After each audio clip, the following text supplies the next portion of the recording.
Hey guys, welcome to Know Your Christory. Today I'm going to drop some amazing historical facts of tea on you on some of the things that you thought you knew, but I promise you were probably wrong.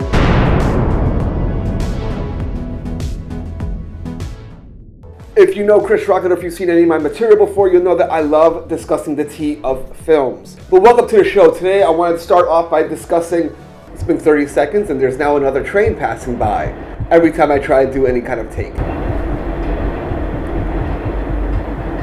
We are going to go on to us 90s kids. Yes, we're going to discuss a Nickelodeon show called Kablam. Kablam is a Nickelodeon series that aired in the fall of 1996 and ran for about 4 years. Now, as a 90s kid, I enjoyed this show. It was simple, it was sketchy, it was funny, it was comedy, and it had a lot of hidden innuendos. I dug it. One thing I specifically recall is my mom hating the show. I remember her being on the phone with the other parents and just saying, "Oh, I hate this show. It's so inappropriate." Anyways, one of the fun sketches of Kablam was Prometheus and Bob. Prometheus and Bob was a skit on Kablam about an alien and a caveman and their little adventures to do simple menial tasks. Now, I'll admit, Prometheus, pretty sure I heard him cursing at Bob a few times in his little alien. Pretty obvious that he was cursing, which I loved because it was like censored cursing as a kid. That taboo, I loved it. Fun fact, if you watch Prometheus and Bob and watch Kablam, then you should know that it was considered to be made into a live-action movie featuring Chris Farley and David Spade. How great would that have been? However, there was absolutely no interest in the movie being made, so it never happened. Alrighty, moving on here. Now, I'll admit, I've never seen the John Wick movie series. That's right, but there's also a lot of movies that I haven't seen. I'm actually thinking about making a board of Pulp Fiction and Lord of the Rings and Harry Potter and all the films I have not seen. I got a lot of people inboxing me asking me if I'm lying. No, I promise you, I haven't seen them. I'm just the kind of person that I like what I like, but I will be making videos of me watching them, and stay tuned for Know Your Christory. Why did I plug Know Your Christory? I'm trying to plug ChrisPix. Stay tuned to check out ChrisPix. I'm not sure if you've seen it, but there's a film called John Wick 3, Parabellum. A lot of the film was shot in Morocco. Talk about your beautiful scenes. In the movie world, they decided to go scout the location first, so the director and I think some of the crew went over to Morocco and scouted out the location. When they scouted it, it was winter, so things were of different climate over there, especially considering their wildlife and domestic life. By that, I mean animals. Yes, street cats. Street cats were a huge problem. They showed back up onto the set where they scouted and got ready to film. However, when they showed up to the set, there were over 1,000 street cats infesting their lot. Can you imagine? And a lot of the scenes in that movie included 2 Doberman pinchers. Did I say Doberman pinchers? I meant to say Belgian Malinois. I keep spitting. A huge problem with the cats. Now let me add on here. Chris Rocket, your boy here, would love to direct a film. Alright, it's almost a lifelong dream. My life dream was to put out a comedy show. Did that, ready to do more, and I would love to direct a film. So here's some words about what went down from the director, Chad Stahelski. There had to be thousands. We had to build massive walls of cages. They're just stray cats, but we want to be good handlers, so we built little cat houses, put them in there, and had to feed them. We had walls of cats. We were probably feeding more cats than people on that set. Wow! Halle Berry called it chaos. Sweet Halle Berry actually decided to help in training the dogs for her scenes. So she was involved. A huge thank you to Film Slash for that help. Great article. Nice work, Hoy Train Boy. Hoy Train Boy. Hoy Train Boy. Great work, Hoy Train Boy. There's a lot of great classics that we all grew up with, especially us 90s kids. I was born in 87, so I consider myself a 90s kid. If that makes any sense. Yeah, you're not really a kid until you're at least 3. I'm one of the good ones. I'm both an 80s baby and a 90s kid. Do you remember 1991? Do you remember the film Hook? You gotta. I hope you do. Yeah. Yeah. I'm filming. How the fuck is that supposed to know? Come on, guys. You just ruined my whole take, bro. I have to start this whole thing over, you know? Power of editing. So, in gathering my research for this particular Know Your Christory fact, let me tell you, your boy was mind blown. Do you remember Julia Roberts? Gorgeous little Tinkerbell. That's right, well, she was known as most of the cast on set as Tinker Hell. She was a total piece of shit to everyone I'm reading. Even Steven Spielberg commented that she was really going through some crazy stuff at the time, but let me tell you what was happening. Woo! Hot tea here. So, alright, this is tea from 1991, so it's a little cold. But this was mind-blowing for me. Did you see the movie The Lost Boys? No, I'm not talking about The Lost Boys, the group from Peter Pan's Hook. No, I'm talking about the 80s classic vampire movie The Lost Boys. So Julia Roberts was actually engaged to marry Kiefer Sutherland. Yeah, the lost boy of all lost boys, David. I'm sure you know that heartthrob. They were actually scheduled to get married and the wedding was canceled 2 days prior. I even read a New York Post article that said she left him at the altar, but New York Post.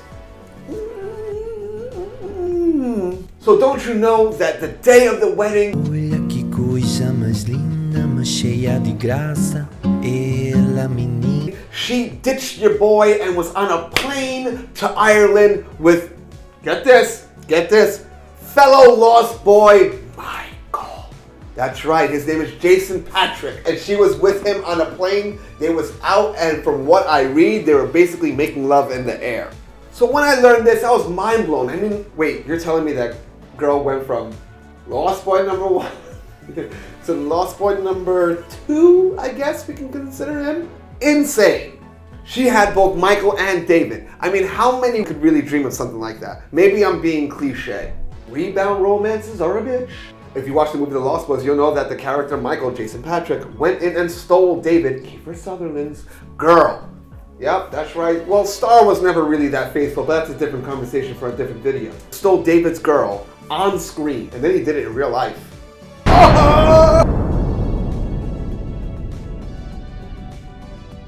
But, there's another side to the story. We are not going to make this out like Kiefer Sutherland was some sort of victim. Kiefer Sutherland was basically cheating on Julia Roberts, kind of publicly, with a stripper at the time. How ironic. With infidelity and canceling of weddings and everything that's happened and even rebounding, she still went to work. And that work was the set of Hook.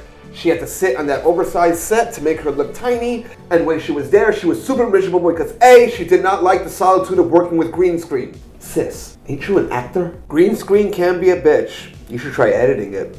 B, the director Steven Spielberg said she was going through some of the most tumultuous times of her career. I would imagine it to be a very testing time as well. I'll be fair. So you got Kiefer Sutherland cheating with a stripper. You got Julia Roberts with the other lost boy. Whew, all of them were being fresh.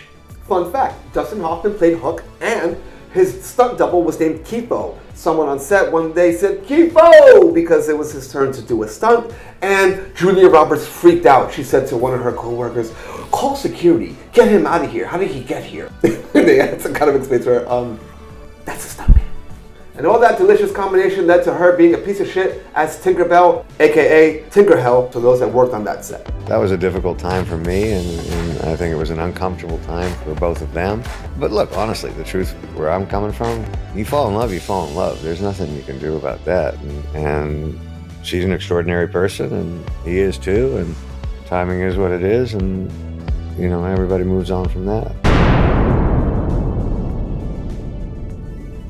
We're going through the 90s and we're up to 1995. That's right, 1995 was a great year. That was the year of Tu Wong Fu. Thanks for everything, Julie Newmar. Now, if you know me or if you see my videos, you know that I'm a huge John Leguizamo fan. That's right, the man is one of the GOATs. Before I go on, I wanted to mention that this Know Your Christory fact was actually given to me by John Leguizamo himself. I had gotten tickets to go see Ghetto Clown and overheard this with my own very ears. It starred Patrick Swayze, John Leguizamo, and Wesley Snipes. These three killed it, and it was a huge deal to the LGBTQ community. I mean, they helped people come out. However, during filming, it was reported by pretty much John Leguizamo and Wesley Snipes that Patrick Swayze was a piece of shit and really difficult to work with. The two often clashed when it came to creative differences. John Leguizamo was relatively new to Hollywood. He had a couple of hits, but was on his way up, whereas Patrick Swayze was pretty much well established. Due to Leguizamo's style being more diverse with improv and ad-libbing, Patrick Swayze didn't really understand with his method ways. During one of the takes, John Leguizamo decided to ad-lib, and Patrick Swayze at the end of the take said, "Are you going to do that every time?" And their back and forth actually escalated a little bit in that Patrick Swayze told John Leguizamo, "Why don't you shut up?" Leguizamo responded with promptly, Why don't you make me? And the two went at it and had to pull out their hair and their earrings. I remember John Leguizamo stating that they were just two men strapping up and swinging and going at it, but in full drag. And I ad-lib like crazy, and Patrick goes, you know, why don't you just say the line the way it's written? And I was like, why don't you make me? And he was like, okay, come on, let's go, John. The director's pregnant, she's sticking her belly in between the two of us, and we're like, no, get away, get away. And Wesley's like, no, let him go, I got your back, John. And we started swinging at each other, man, and they had to pull us apart, and then, you know, we made up and kissed, you know. Thankfully, the two made up and got over it pretty quickly. I'll admit, if I'm an actor and another actor says, do your line and shut up, ooh, we might have some words and more. If you're rude, New Yorkers will check you. Now, funny enough, this wasn't John Leguizamo's first fight on a set. I remember hearing him telling a couple of stories of fights on that show. It was like, you know, it was like crazy early in the morning. Yeah. We were both into character so much we were actually PMSing at the same time, I guess. And so we're about to punch each other, and Wesley Snipes was like, go ahead, John, I got your back. So Wesley didn't like Patrick either? It wasn't that we didn't like Patrick.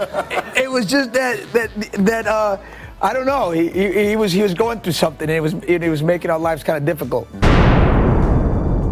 Thanks so much for sticking around through this episode of Know Your Christory. If I enlightened you in any way, comment and let me know. All right? If I was wrong in anything I said, comment and let me know. If you want to fact check me, comment and let me know. I would love to hear from you guys. One of the biggest important things of this social media thing is engagement. I would love to reach 100 subscribers by the end of the year. It's December 2nd today. So I would love to see if I could reach 100 by the end of the year. I mean, why not, right? I love sharing historical facts with you guys. I love telling you things that you might not know. And don't forget, new episodes of Ready Steady Questions every single Friday on YouTube at handle Ready Steady Questions. Also, my handle, Chris Rocket. I'm trying to post weekly, guys. I might skip a week here and there. I might edit that out. Like, subscribe, comment, share, do the work. I love you so much. Thank you. I know what boys like. I can't catch a break. It's on 5% already? We just started rolling. What is your problem?